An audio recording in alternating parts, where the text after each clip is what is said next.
Jangan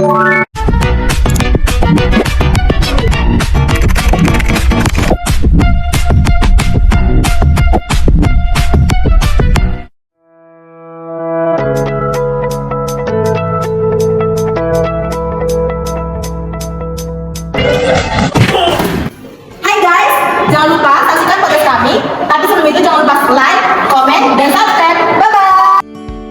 Hai guys, di podcast kali ini kita akan seru-seruan, kita akan cerita, sharing mengenai tentang apa sih penyakit kanker payudara itu dan bagaimana penanganan obat tradisionalnya. Nah, di sini saya nggak ada sendiri, saya itu dibantu oleh teman-teman kelas saya. Hai, perkenalkan nama saya Cindy Azmi Aulia dari Farmasi 3A NPM 211811. Hai, saya Gloria Angelina Lestari Sinaga. Saya dari Farmasi 3A dengan NPM 2118156. Hai, saya Kamarianti dari Farmasi 3A dengan NPM 2118051. Oke guys, karena kalian semuanya udah kenal nih, udah tahu sama materi-materi yang akan membawakan tentang penyakit kanker payudara ini. Sebelumnya saya akan memperkenalkan dosen pengampu kami, yaitu Ibu Apoteker Bunga Tadarus SPM MSI. Beliau ini adalah dosen di Institut Kesehatan dari Sarjili 2 yang mengampu mata kuliah obat tradisional. Baiklah teman-teman semuanya, langsung aja ya, karena saya juga udah penasaran tentang penyakit kanker payudara tersebut. Jadi langsung kita tanyakan aja ke Kak Cynthia. Jadi Kak Cynthia, menurut kakak penyakit kanker payudara ini yang seperti apa sih? Jadi Kak Serupe, kanker payudara ini merupakan penyakit di mana sel-sel payudara itu tumor. Kemudian jika kanker payudara ini tidak ditangani atau tidak diatasi, dia akan menyebar luas ke seluruh tubuh dan dapat mengakibatkan masalah. Oke, jadi penjelasan kanker payudara itu seperti itu ya Kak. Kemudian saya bingung masalah ini sih Kak. Tadi kan Kakak menjelaskan mengenai pembelahan sel. Yang saya tahu pembelahan sel itu tetap terjadi di tubuh yang normal maupun yang terkena kanker. Bedakan pembelahan sel itu di tubuh orang yang normal dengan tubuh orang yang terkena penyakit kanker payudara ini Kak. Jadi gini Kak Serupe, dalam tubuh kita kan ada terdapat beberapa sel. Nah, pada tubuh yang normal, sel ini akan tumbuh, kemudian sel ini akan mati, tapi akan tumbuh lagi. Beda dengan yang terkena kanker ini. Pada kanker ini sel ini akan tumbuh, kemudian dia tidak akan mati, dia akan tumbuh terus sehingga menumpuk di dalam tubuh. Nah, itu dia disebut metastasis. Metastasis itu penyebaran ke seluruh tubuh Kak Serupe. Lalu Kak Serupe, sel kanker payudara ini dimulai di saluran air susu di payudara. Kemudian sel kanker payudara ini dia akan menyebar ke jaringan payudara. Nah, kemudian hal tersebutlah yang menyebabkan atau menciptakan tumor atau dia seperti benjolan. Oh, oke. Jadi Kak Serupe, pada kanker payudara ini ada beberapa tingkat keparahan. Dapat kita lihat pada gambar. Oke, baik Kak Cynthia. Berarti semakin tinggi stadium yang diderita, maka penyakit kanker payudara ini akan semakin parah.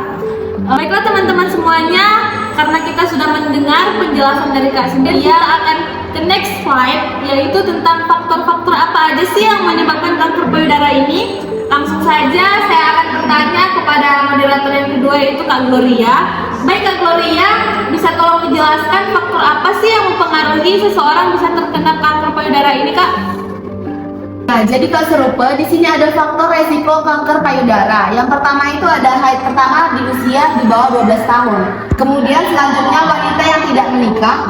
Kemudian yang ketiga wanita menikah tetapi tidak memiliki anak. Dan kemudian yang keempat melahirkan anak pertama pada usia 30 tahun. Dan selanjutnya tidak menyusui. Selanjutnya kemudian menggunakan kontrasepsi hormonal atau dalam jangka waktu yang lama. Yang kemudian selanjutnya yaitu menopause pada usia lebih dari 55 tahun. Jinak pada payudara. Itu juga dapat meningkatkan resiko terjadinya kanker payudara. Selanjutnya ada riwayat kanker dalam keluarga. Kemudian selanjutnya wanita yang mengalami stres berat dan wanita yang sering alkohol serta secara berlebih. Kemudian selanjutnya ada perokok pasif maupun aktif. Begitu Kak Serupe. Oh oke Kak Gloria, jadi ada banyak ya faktor resiko mengenai kanker payudara ini. Jadi Kak, setelah kita mengetahui faktor resiko kanker payudara ini, ada nggak sih seperti tindakan yang bisa dilakukan untuk pencegahan kanker ini Kak? Bisa tolong dijelaskan? Ya, Kak Serupe, di sini ada tindakan pencegahan pada resiko kanker payudara. Yang pertama itu kita bisa mencari tahu di dalam kanker payudara ataupun kanker yang lainnya untuk mencegah terjadinya penularan ataupun faktor genetika. Kemudian selanjutnya kita dapat melakukan pencegahan yaitu aktif bergerak, yang dimana kita dapat melakukan olahraga rutin untuk menjaga kesehatan dan kebugaran tubuh kita. Selanjutnya kita di sini ada atur pola makan yang tepat dan sehat, seperti kita mengkonsumsi makanan-makanan yang bergizi maupun buah-buahan untuk menjaga kesehatan tubuh kita. Kemudian selanjutnya di situ ada menyusui, di mana menyusui dengan konsisten ini dapat menyalurkan hormon melalui ASI ataupun air susu yang dikeluarkan oleh payudara. Selanjutnya di sini ada batasi terapi hormon, di mana kita harus membatasi terapi lakukan seperti Kemudian di sini selanjutnya ada lakukan deteksi dini ataupun deteksi dini, di mana itu salah satu tindakan yang dilakukan untuk mencegah terjadinya resiko pada kanker payudara, seperti yang ada di gambar ini pada daerah ketiak kita. Kemudian selanjutnya kita dapat melakukan gerakan tekan payudara secara melingkar melawan arah jarum jam untuk mendeteksi apakah ada benjolan ataupun perubahan pada payudara kita. Yang selanjutnya itu ada tekan payudara ke arah puting untuk melihat apakah ada terjadi pengeluaran cairan ataupun darah ataupun beberapa kali seminggu, seperti itu. Pencegahan untuk penyakit payudara ini ada dua. Yang pertama itu dari segi aktivitas tindakan pencegahan. Alangkah baiknya kita harus mengetahui juga nih, apa sih obat yang cocok untuk kanker payudara ini. Namun di sini kita akan membahas obat tradisionalnya. Sekarang kita akan lanjut sharing-sharing ataupun cerita-cerita tentang obat tradisional yang akan dijelaskan oleh Kak Ika. Jadi begini Kak Serupo, pengobatan kanker payudara ini kita nggak mesti secara sintetik atau bahan-bahan kimia, bisa juga secara tradisional. Dimana secara tradisional ini salah satunya kami menggunakan daun sirsa.